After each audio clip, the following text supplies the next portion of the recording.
அஸ்ஸலாமு அலைக்கும் வரஹ்மத்துல்லாஹி வபரகாத்துஹ். அல்லாஹ்வுடைய மார்க்கத்திற்காக தியாகம் செய்த நபித்தோழர்களுடைய வரலாற்றில் பிலால் இப்னு ரபாஹ் ரலியல்லாஹு அன்ஹு அவர்களுடைய வரலாற்றை நாம் இன்று பார்க்க இருக்கிறோம். அல்லாஹ்வுடைய மார்க்கத்தை ஏற்று வாழக்கூடிய எந்த ஒரு முஸ்லிமும் இந்த பெயரை கடக்காமல் தன்னுடைய வாழ்வை கடந்து இருக்க முடியாது. எம்முடைய உள்ளத்திற்கு நபித்தோழர்களில் மிக நேசத்திற்குரியவர் பிலால் ரலியல்லாஹு அன்ஹு. அல்லாஹ் அவர்களோடு நாளை மறுமையில் எம்மை ஒன்று சேர்ப்பானாக. பிலால் ரலியல்லாஹு அன்ஹு மக்காவில் பிறக்கிறார்கள். அபிசீனிய நாட்டிலிருந்து வந்த கருப்பு நிற அடிமை தன் தாய்க்கும் அரபிய நாட்டில் இருக்கக்கூடிய கருப்பு நிற அடிமை தந்தைக்கும் அடிமையாகவே அடிமை நிலையிலேயே பிறக்கிறார்கள். உமையா இப்னு கலஃப் குறைஷி தலைவர்களில் ஒருவர் அவருடைய எஜமானராக இருக்கிறார்.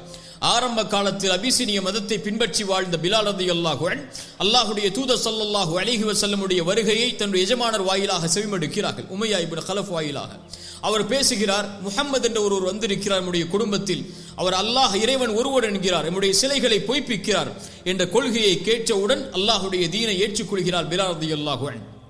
பிலால் ரலியல்லாஹு அன்ஹு அல்லாஹ்வுடைய மார்க்கத்தை ஏற்றுக்கொண்டு முதலாக வெளிப்படையாக வெளிப்படுத்திய முதல் 7 பேரில் அல்லாஹ்வுடைய ரசூலுக்கு பிறகு அபூபக்கர் அவர்களுக்கு பிறகு அதில் இருக்கக்கூடிய 7 பேர்களில் பிலால் அவர்களும் ஒருவர்.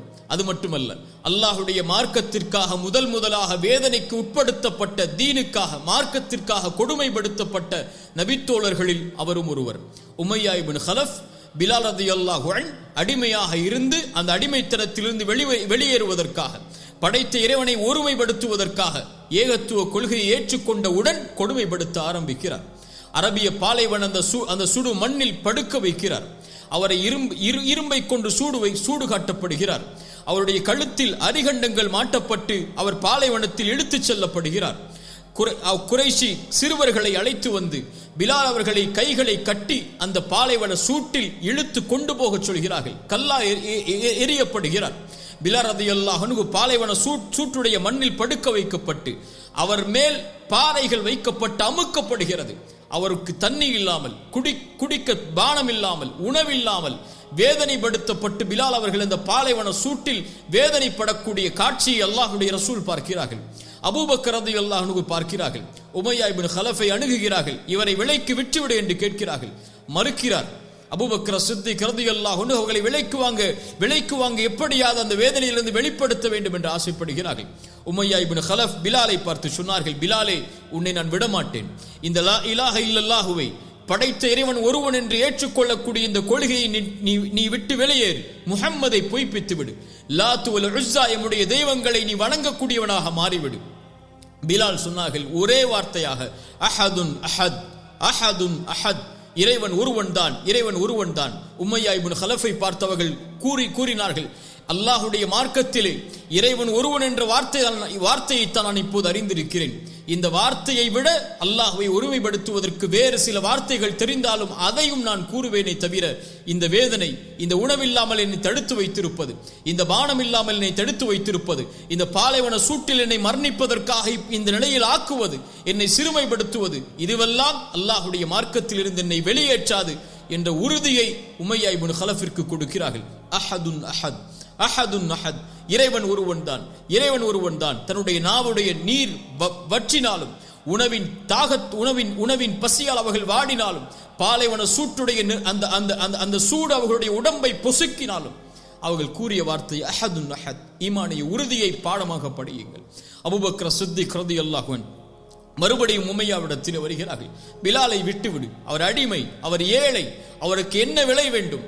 அப்போது உமையா இப்னு கலஃப் இனிமேல் பிலால் அவர்களை என்ன கொடுமை செய்தாலும் அவர் இந்த தீனை விட்டு விலக மாட்டார் என்பதை அறிந்தவுடன் இந்த அடிமையை அழைத்து செல் என்கிறார்கள் 5 ஊக்கியாவிற்கு, 5 ஊக்கியாவுடைய தங்க அளவிற்கு அல்லது 5 to 10 ஊக்கியாவுடைய தங்க அளவிற்கு அவர்கள் விலை பேசப்பட்டு கொடுக்கப்படுகிறார்கள்.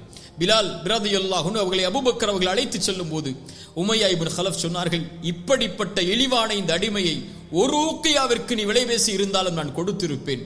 அப்போது அபூபக்கர் சித்திக் ரலியல்லாஹு அன்ஹு பிலாலை மேன்மைப்படுத்தும் விதமாக உமையாவை பார்த்து சொன்னார்கள், நான் 100 ஊக்கியாவிற்கு நீ விலை பேசி இருந்தாலும் பிலாலை, நான் இந்த கண்ணியமிக்க மனிதரை நான் அழைத்து சென்றிருப்பேன், கொடுத்து என்றார்கள். சுப்ஹானல்லாஹ்.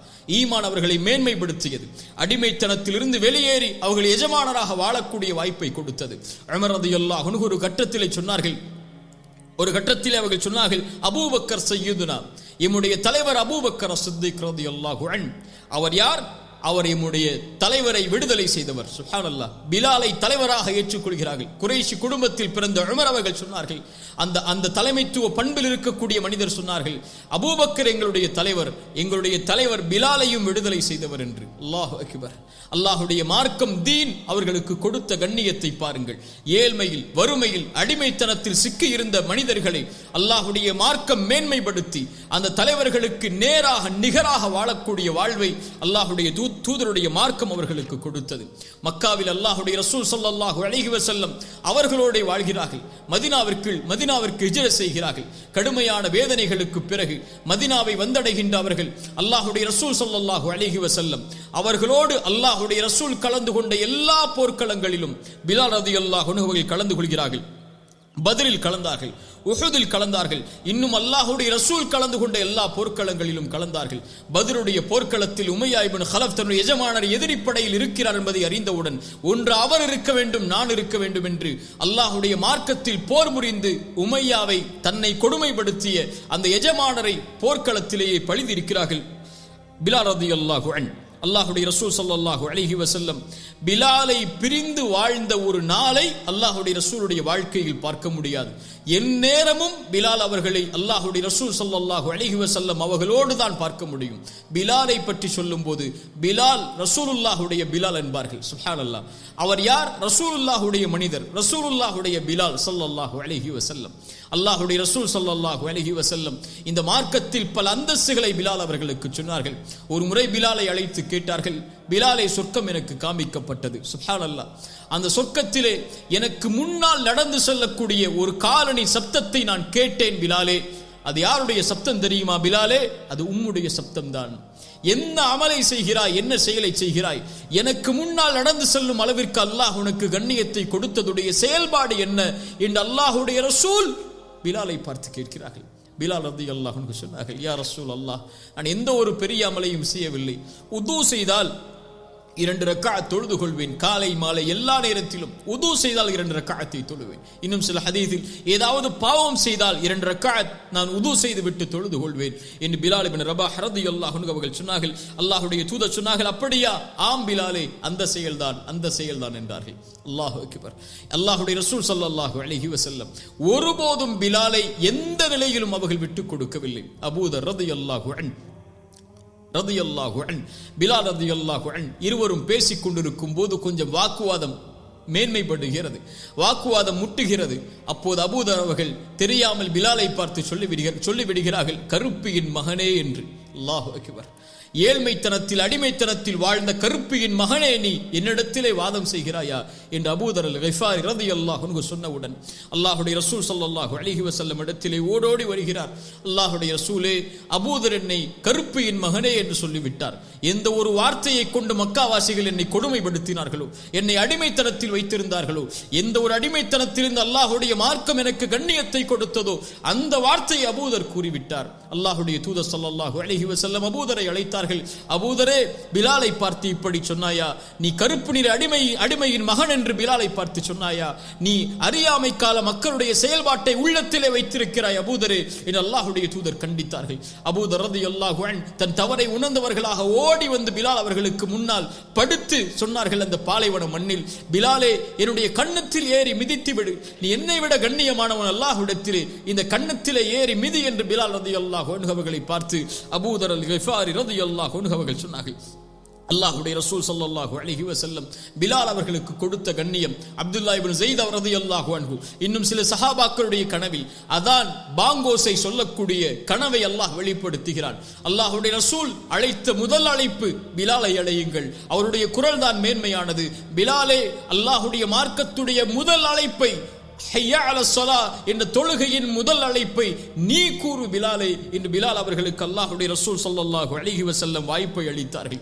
அன்றிலிருந்து அல்லாஹ்வுடைய தூதருடைய மரணம் வரை எல்லா தொழுகை நேரங்களிலும் அல்லாஹ்வுடைய ரசூல் ஸல்லல்லாஹு அலைஹி வஸல்லம் அவர்களுக்கு முன்னால் சென்று சொல்லுவார்கள், அஸ்ஸலா யா ரசூலல்லாஹ், அஸ்ஸலா யா ரசூலல்லாஹ். அல்லாஹ்வுடைய தூதரை, தொழுகையின் நேரம். அப்படியா பிலாலே, அதானை சொல்லு என்பார்கள்.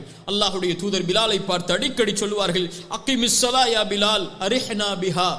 பிலாலே தொழுகையை நிலைநாட்டு, பிலாலே தொழுகை நிலைப்படுத்துவதற்கு இக்காமத்தை சொல்லுவதற்கு தயாராக பிலாலே, அதை கொண்டு நம்முடைய உள்ளத்தை ஆசுவாசப்படுத்து, அதை கொண்டு நம்முடைய உள்ளத்திற்கு நிம்மதியை கொடு என்று அல்லாஹ்வுடைய ரசூல் ஸல்லல்லாஹு அலைஹி வஸல்லம் சொல்வார்கள். அஸ்ஸலா யா ரசூலல்லாஹ், அஸ்ஸலா யா ரசூலல்லாஹ், ஃபஜ்ரில், துஹரில், அஸரில், மக்ரிபில், இஷாவில் எல்லா நேரங்களிலும் அல்லாஹ்வுடைய தூதருடைய வாழ்வை கழிக்கிறார்கள்.